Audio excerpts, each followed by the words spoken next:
All right, great to be with you on a Friday. We head into Mother's Day weekend.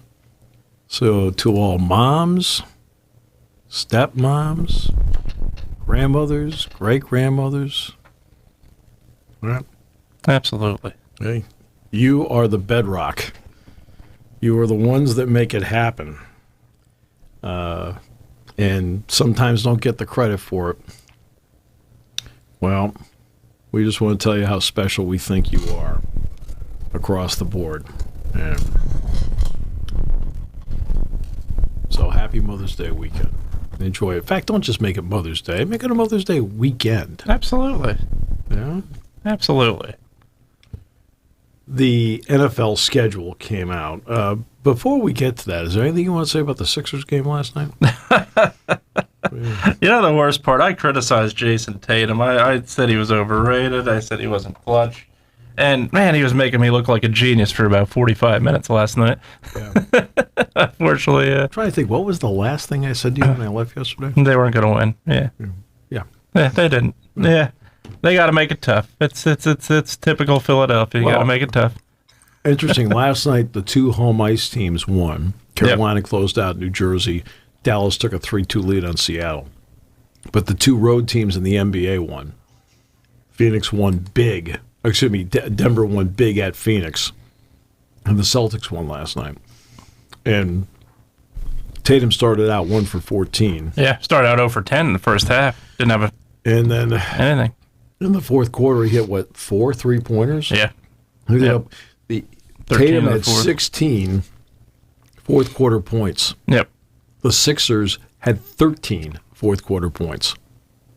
That's a low number. Yeah, that's too low of a number, especially when you battle all the way back. He came out flat again and just fell down 17 and battled back, took a 4-point lead. You needed the spark off the bench that you weren't getting really.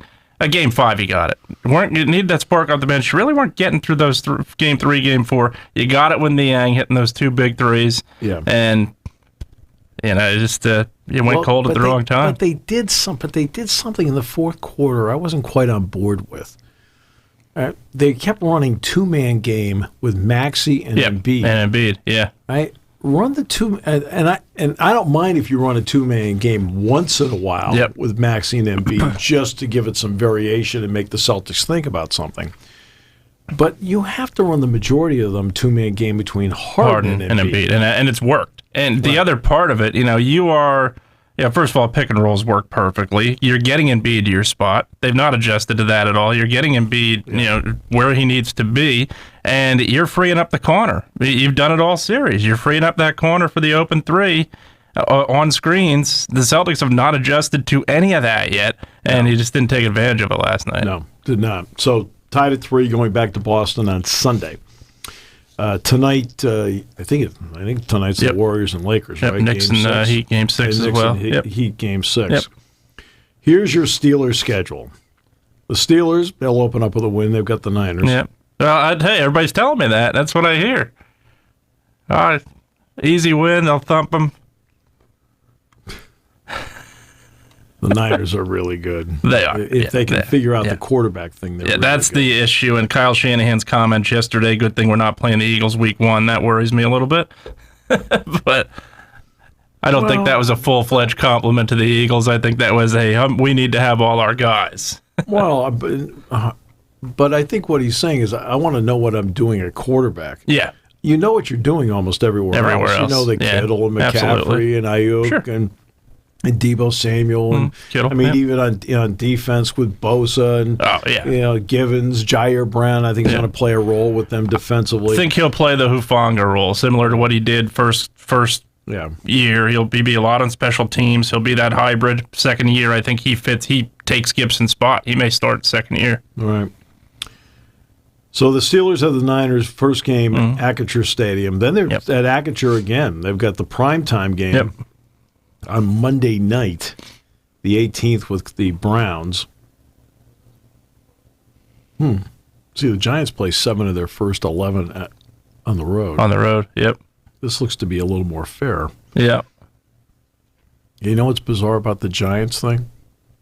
They play the Jets.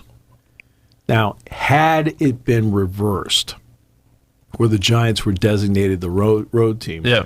then it wouldn't matter you're playing 7 out of 11 on the road. Yeah. Right? You'd really be almost like 6-5, even though that's a road game. Yeah. But the irony is the Giants are the home team. The home team. Yeah.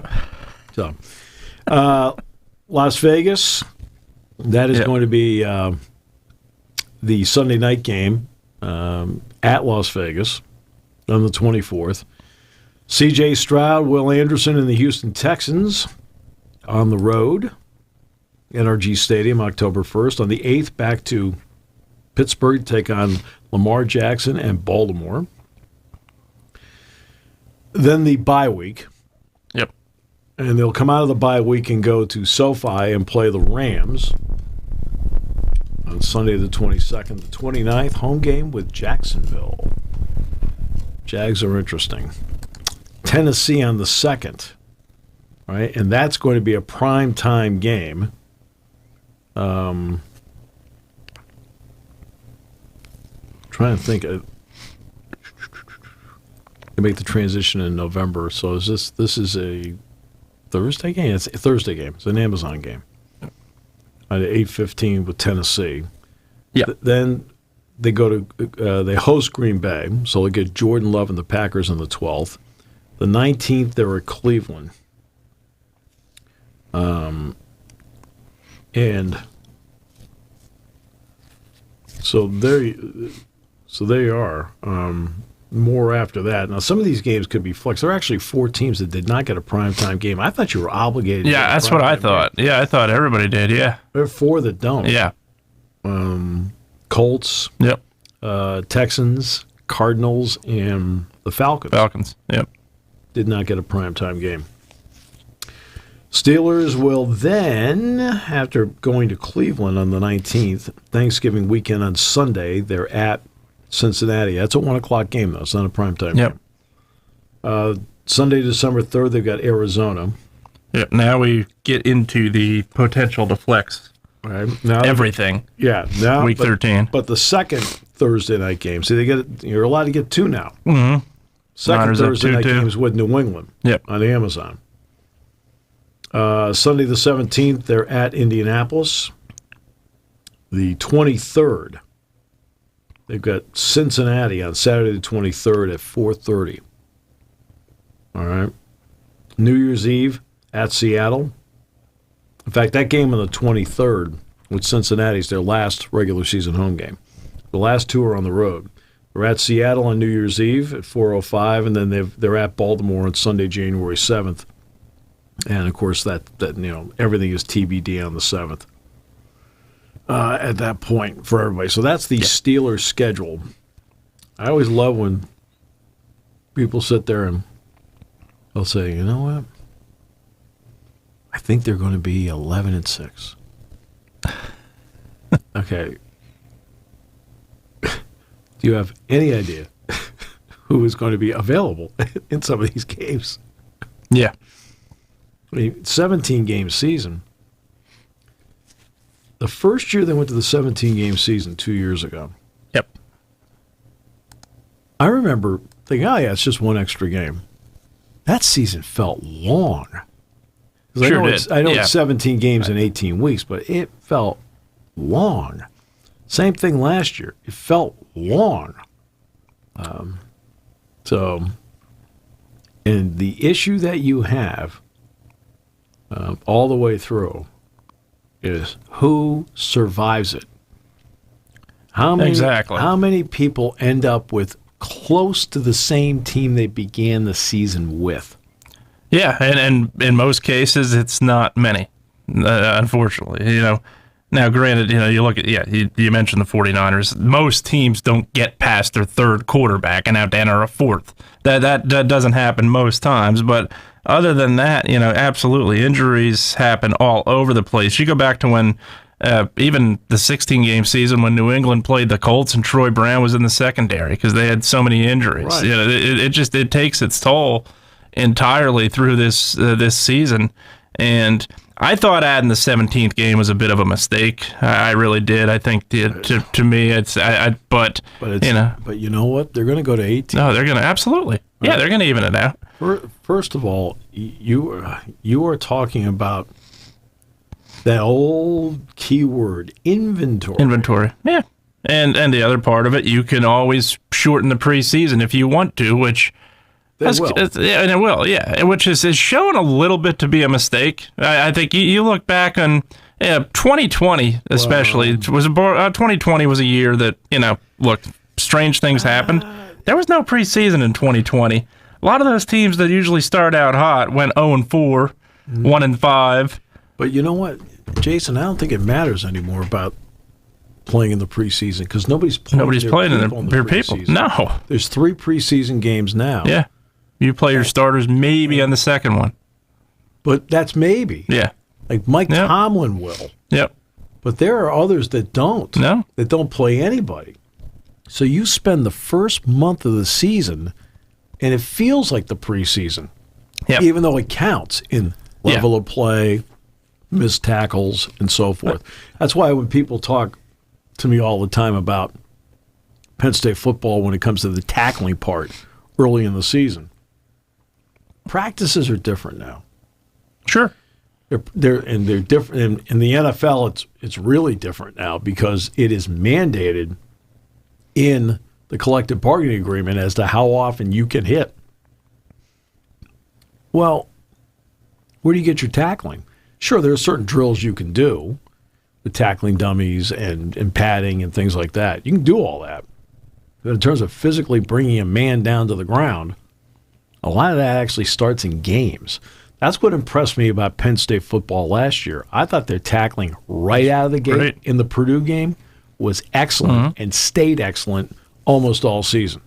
I'm not going to say it's perfect.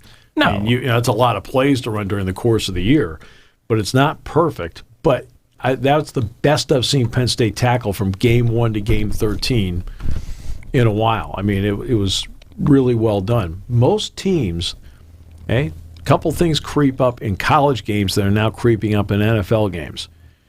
Something happens in special teams the first couple of weeks that's dramatic and big because, again, your ability to take somebody to the ground, it's exponentially more limited now. And the tackling the first couple of weeks on every level, even in high school, they have one scrimmage now. Yeah. Yep. Right? Not 2. They have 1. Yeah. You start a week earlier now?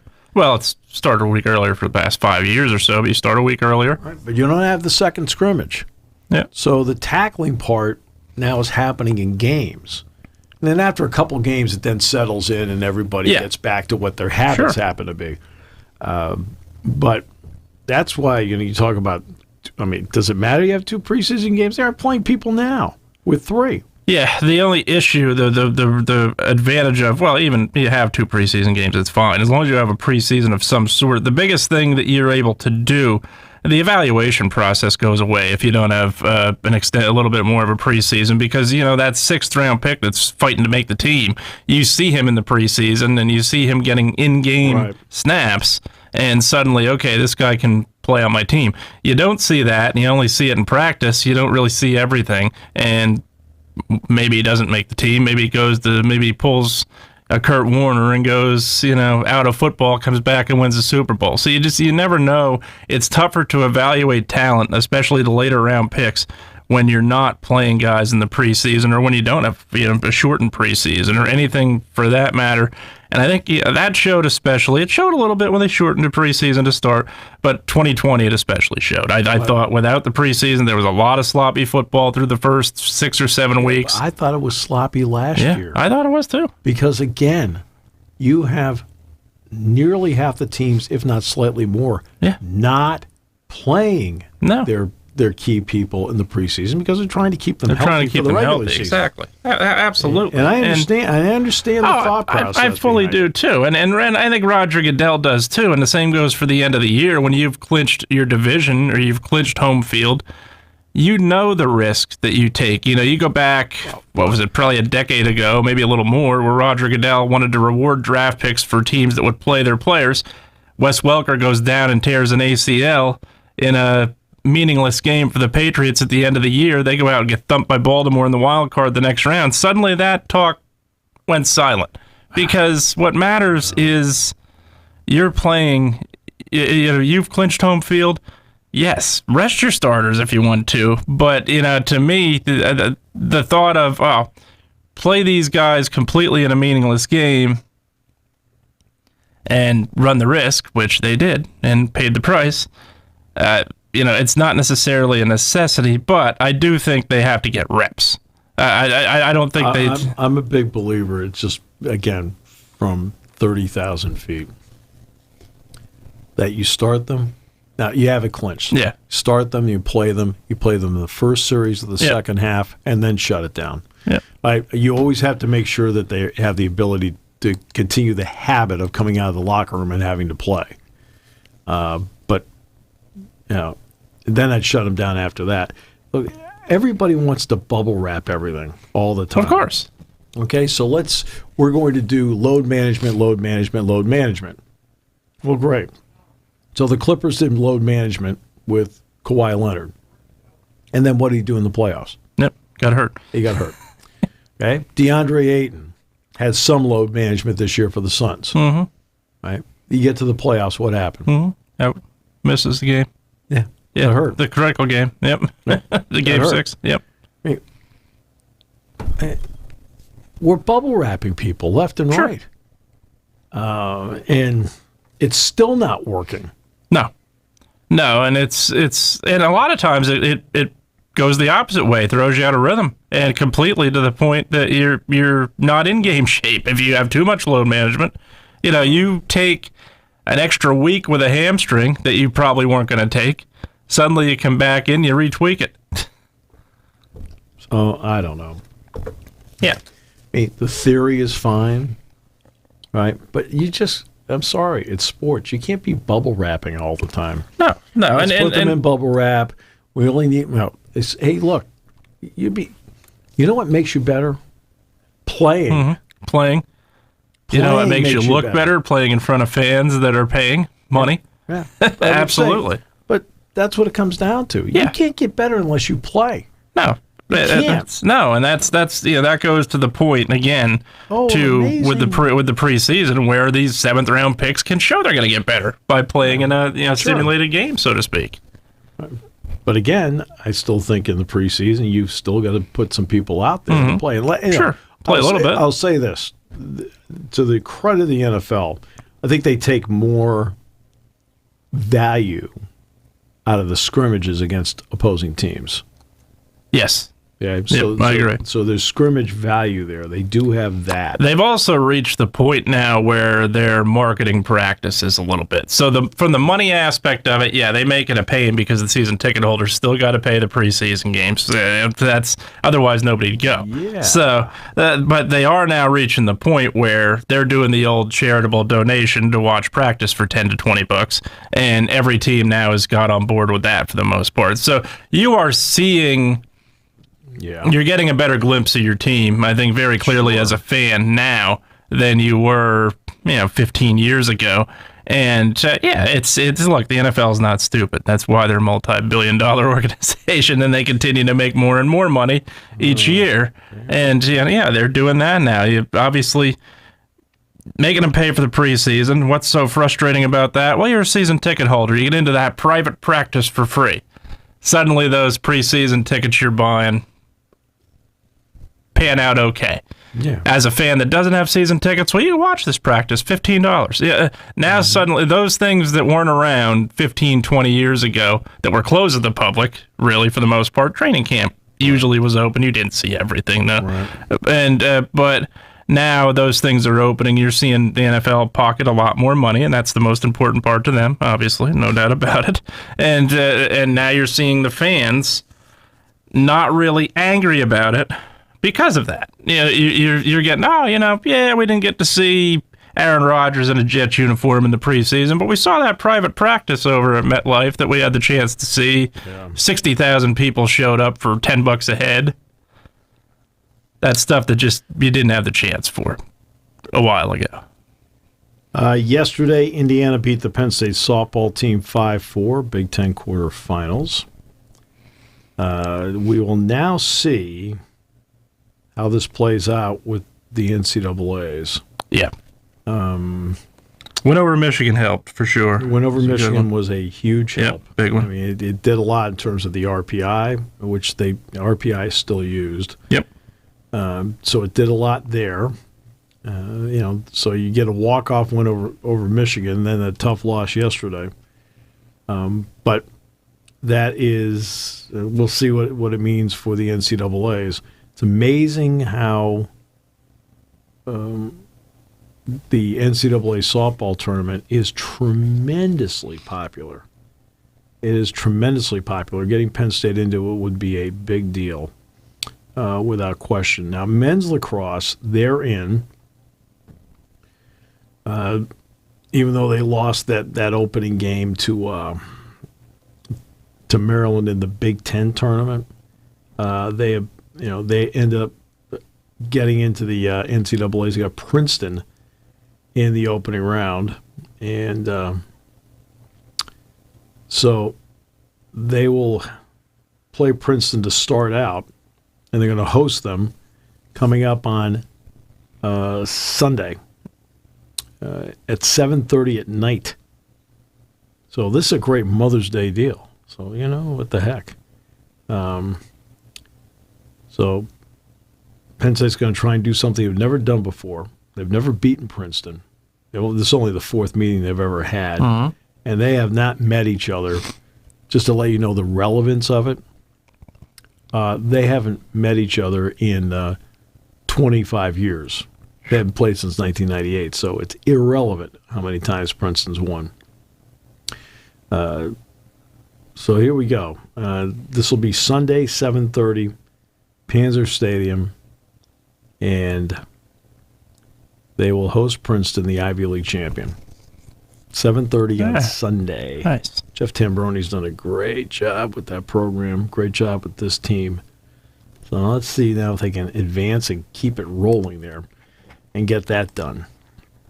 I feel like we haven't really talked about the Stanley Cup because there's not. Yeah, the first round was the excitement because you had the team that many thought would win the Stanley Cup, blow a 3-1 series lead, and were eliminated. I think that was a major story. And then they had the defending Cup champion lose, too. Yeah, defending Cup champion lose. You had really your major markets that you lose. The Rangers were out in round one. So it's, I'd say, I think there's stuff to talk about. You have your superstars, they're still in there, but there's not been that wow moment that you've seen in the NBA playoffs, that you constantly see in the NBA playoffs. And, people used to always say there's nothing like playoff hockey, and sometimes there wasn't. But there hasn't been that moment just yet where you're saying, wow. Penn transfer Jordan Dingle, the Ivy League Player of the Year. A lot of people thought he'd go to Duke. Ended up going to St. John's. Rick Pitino now has brought in 9 transfers, including Jordan Dingle. And so that's a big one for them to get. And the Derby winner, Mage, is going to run the Preakness. Excellent. And, the key to them is that, why wait till now? They wanted to see how the horse recovered from the race. Yeah. And they say that the horse went out and went 1.5 miles at a brisk pace. And they kind of looked around and said, okay, let's go to Pimlico. So that'll be a week from Saturday after Mage won by 1 length over 2 fills at the Kentucky Derby. Anybody who had Mage on their card, show of hands. No. It's interesting because, look, I talked to Dick Girardi. We had Dick on the show. Okay.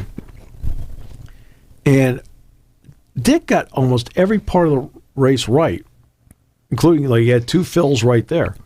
He got almost every phase of the race right except for Mage. He said you can't count on that stuff. You just don't know. You don't know. And I think if that race goes probably even 2 more lengths, I don't think he wins that race. I don't know. Remember, he's the one that came on. He came on, but then you saw the other 2 come on too, and including the Angel of Empire. I thought came on strong at the end. Yeah, he's that was one where I actually thought when everybody was out, I thought he emerged as the favorite. I think for a reason. I thought he was the favorite. What were there, 18 horses this time? Yep. Okay, they max out at 20 because of all the issues. They ended up with 18. The max in this country is 14. Yep. That's because the Kentucky Derby becomes the unpredictable cluster bomb because of the number of horses. Yeah. Nobody's used to working in that kind of traffic. Traffic out of the gate, traffic to get to the first turn, and traffic you have to negotiate to get through. It's a very difficult race because of that. The Preakness, right? Now it's tough because you have to come back in 2 weeks in Mages because Mages has not run. Right. Okay? I mean, that was only, the fifth race Mages ever won, or run, excuse me. So he doesn't have a lot of experience. Which means he has no experience coming back in 2 weeks. 2 weeks, right? Right? But it's a smaller field, and it's a slightly shorter race. It's 1 mile and 3/16. Sports Integrity Monitor launched a tool yesterday to help athletes, coaches, and staff to anonymously report suspicions about gambling activity to regulators and law enforcement. It is a tip hotline. Athlete Alert is powered by Real Response. It was announced by U.S. Integrity, a sports data integrity company that played a role in the ongoing investigation of possible wrongdoing involving the Alabama baseball team. I'll say this about the Alabama baseball situation. The operators of the sports book located at Great America Ballpark where the Reds play were the ones that alerted the company to abnormal activity. And so U.S. Integrity immediately alerted state gambling regulators. Ohio opened an investigation. Pennsylvania shut Alabama off the board. New Jersey did, as did Indiana, and Ohio shut them off the board. This tells you something. It's not going to be perfect, but it tells you that the system that they have put in place has a level of diligence, and there's a level of efficiency to it. Because this was not Alabama football. This was Alabama baseball.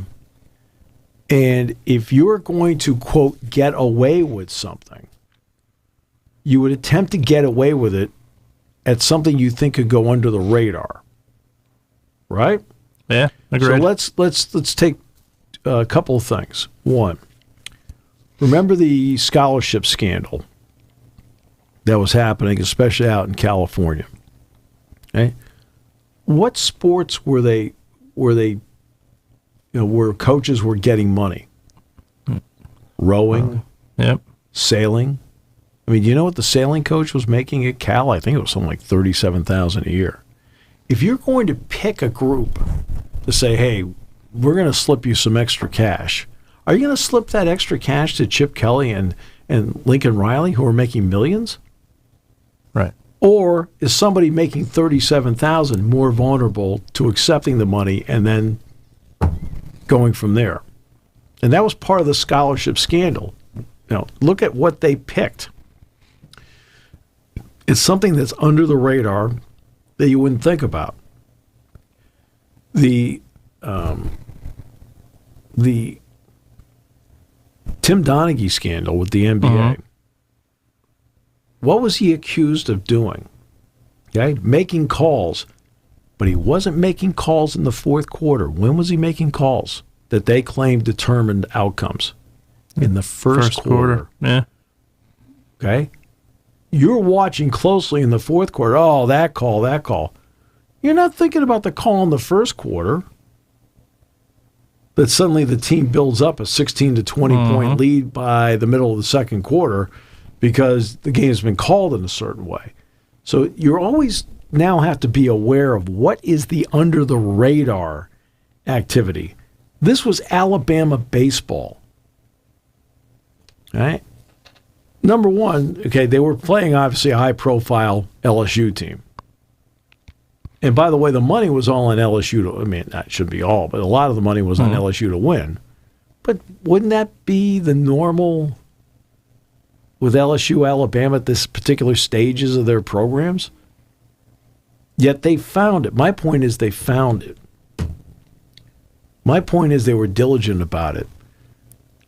And again, they did not let it slip under the radar because it was a regular season college baseball game in the Southeastern Conference. Right? So it wasn't a college football game. It wasn't an NFL game. It wasn't a college basketball game or the NBA or the NHL or Major League Baseball. It was a college baseball game that they were able to find out about. Now, when it comes to the NFL, we talk about the 5 suspensions. Okay, well, part of that is they discovered that 2 of the players made wagers inside the Allen Park facility for the Detroit Lions. That's why they got 6 games. 3 others were alleged to have bet on NFL games, but evidently not on their teams, but they bet on NFL games. Okay. Somebody is watching this stuff. Somebody's being diligent about it. Iowa and Iowa State, you have 26 student athletes, 15 of which are at Iowa. No, I'm sorry. It might be more than that. 15 are at Iowa State, and I think 26 are at Iowa. Yeah, more. Iowa's 26. And you're talking about football, men's basketball, wrestling, track and field, and baseball. All right? That's what the athletes are involved with. According to what they're saying with this is that the suspicious activity did not involve games that the student athletes were playing in or for. Right? But they're not allowed to make any wager on any sport that involves a sport the NCAA sponsors at any level. Amateur, professional, it doesn't matter. So if you are an Iowa football player, you cannot make a bet on the NFL because the NCAA sponsors football. Yep. If you are an Iowa basketball player, you cannot make a bet on the NBA. You cannot make a bet on the G League. You cannot make a bet on the college basketball game. You can't, any level, doesn't matter. If high school was on the board, you couldn't make it. If you want to make a bet on the Olympics, for example, you couldn't do it because your sport is sponsored by, right? And that's the rule in the NCAA. If you want to bet on horse racing, you can. There is no horse racing component in the NCAA. So you can go to the track, and you can bet at the track if you're a student athlete. But other stuff, you can't. Obviously, there is somebody really watching this. And, of course, they've set up this tip line. But, they announced this yesterday, but I'm talking about the diligence they've showed so far with this. It's coming out because somebody is paying attention. Yeah, absolutely. And how many bets are there? Let's face it, how many bets are there a day? I couldn't even begin to guess. No. And that includes prop bets, things like that. Kelly Pratt is a CEO of nVenue, a sports micro-betting company that offers wagers on rapid-fire, precise things like the outcome of a single pitch in baseball. Said not everything flagged by analytics is necessarily indicative of nefarious activity. Said people are betting with their hearts, she said, when everyone at Minute Maid Park is betting on a home run when it makes no sense at all. That's not cheating, it's just hope. Okay, that's fine. But the problem you have is suddenly out of nowhere, the Friday night starter, who seems perfectly fine, is suddenly not starting the game an hour before the game. Okay. Interesting. Haven't heard much about the health of the young man since. And we don't know what Iowa and Iowa State have done. And there are no coaches, by the way, involved at Iowa or Iowa State in this. No coaches at all. There is one person in administration somewhere at Iowa that is involved, they claim, allegedly. But you're going to have to be diligent about this all the time. These are the scary stories that and I mentioned this earlier in the week, every coach, this worries them. And I don't want to hear they might put that casino in at State College. And boy, that's inviting. Inviting what? No. What does that invite? Yeah. Will it have sports book? Yeah. Sure. Does it invite locals to bet a little easier by walking there? Okay, yeah, they can do it in the click of their phone. No, that doesn't do. They can sit there in the parking lot after work and go, I want to do this, this, and this with their phone. It doesn't matter if there's a facility there. No. It's great for people to play slot machines and stuff, but no, it does not. Will there be a sports book there? Sure there is. I would think so.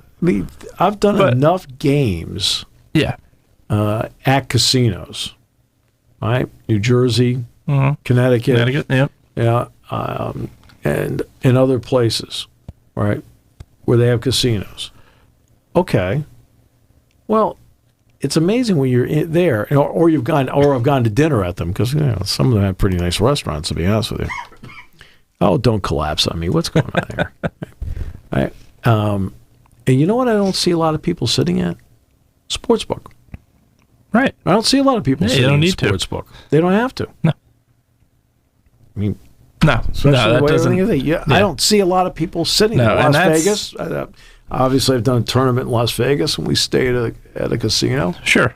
But I don't see people at sportsbook. I see them at slot machines. I see them at roulette tables. And that's where a casino is beneficial. Right.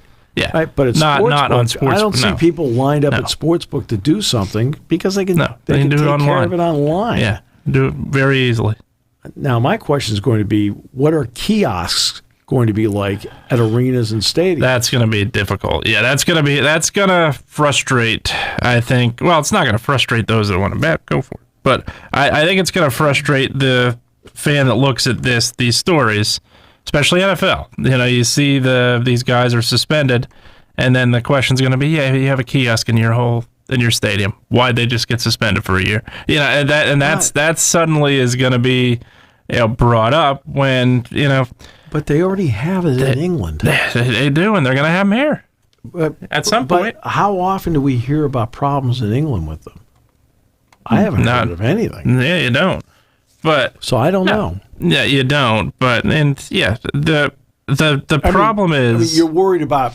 You're always worried about the participants. We're talking about the participants. It's not about the fan. It's your money. No. It's your money. You can do whatever you want with it. The fan can do whatever they want. The concern is, and look, you don't defend. You look. Rules are rules. Again, I made that point earlier in the week, and I stand by it. But the other part of it is difficult. There's no question for these athletes when they are seeing, the NFL. We're seeing 6 gambling ads in a span of less than an hour. Sure. We're seeing 5 gambling ads on a billboard going into our game. That's the concern. I think that, and look, it's enticing the fan. It's enticing everybody. It's a smart move. It's making big money. But that makes it that much tougher, I think. Well, again, the key is to keep the participants away from them. And which is difficult, a lot tougher to do than people think. I think very clearly. And look, I don't know because I don't do it, but I think at least on the outside looking in, I think it's probably tougher than people think. The NFL has a policy where the players can gamble on anything except the NFL. Right. Okay. Which I think is probably good. Well, that doesn't I think it's fair. That doesn't bother me either. Right. So the issue with the Detroit Lions players is that they were not betting on the NFL. Whatever they were betting on, they were doing in the facility. Yeah. Okay. So now if I go across the street to 7-Eleven, it's all cool. Okay. Yep. Great. Yeah. But you wonder. I mean, by what they're doing right now, they're jumping on these as quickly as possible. Mm-hmm. Because I think they probably feel it's important, A, to make sure it always looks like it's above board, and B, to set examples, saying, look, we are getting people. Oh, by the way, there are people being suspended for it. Yeah.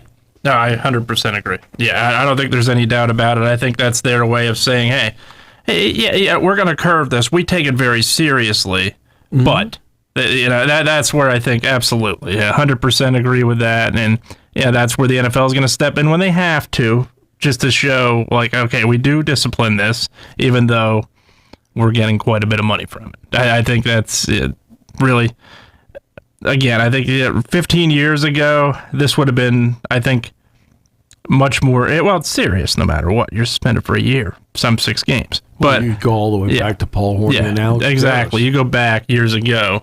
And you look at, who knows? I think there's probably more to, you look at the greatest athlete of all time, certainly greatest basketball player of our generation in my mind. Michael Jordan had major gambling issues. I think that's well documented. How much? We don't know probably. But, I think these athletes do, participate. There's no question. Yeah. Look, a lot of people look, they like to go to Las Vegas, Atlantic City, and go anywhere you want now. Sure. There are casinos everywhere. I mean, everywhere. All right. Mike Oresco, who's the American Athletic Conference Commissioner, just released a nearly 3,000-word open letter for the elimination of the Power 5 label. Brett McMurphy from Action Network tweeted out, he's right. From this day forward, I will refer to the conference as the Power 2, the Big Ten and the SEC, the Middle 3, ACC, Big 12, Pac-12, Group of 5, other 5 conferences. I didn't even look at that tweet, and that's exactly what my first thought was. Literally, no word of no lie. That's exactly what my first thought was. The bottom line is, it's reaching that point. The money difference between those two and everybody else is a chasm. And we keep talking about what the Pac-12 might do. Look, who knows what the Pac-12 is going to do, happen, not happen? Nobody knows. A lot of people claim they know, but nobody knows. And the bottom line is, no matter what deal, say there is a deal, hey, the best they can do is get themselves on par with the ACC and the Big 12. That's the best they can do. They can't get themselves on par with the Big 10 and the SEC financially. They can't do it. No. Right? There's no way. And you already have networks that have already shelled out a lot of money on contracts. And as I've said once, I've said it 100 times now on the show. Okay? The next 3 big contracts are 1, Notre Dame football, sure. 2, the Pac-12. And then the biggest of all of them, where others may be saving up, is the deal with the NBA. Yeah, right. Because the NHL's all set. Yep. Major League Baseball's all set. The NFL's all set. Yeah. Big Ten's all set. SEC's all set. Sure. But the one that everybody wants is they want a slice of the NBA. Mm-hmm. And you may be looking around. I mean, what helped NBC in its bid for the Big Ten? Yeah, somewhat. I mean, it had to help some. They stopped doing the NHL. Stopped doing the NHL games, yeah. Right. Okay. So that's $100 million a year right there. Sure. Okay. So they did that, and they shifted it over with some other money as well to get to the Big Ten. Okay. And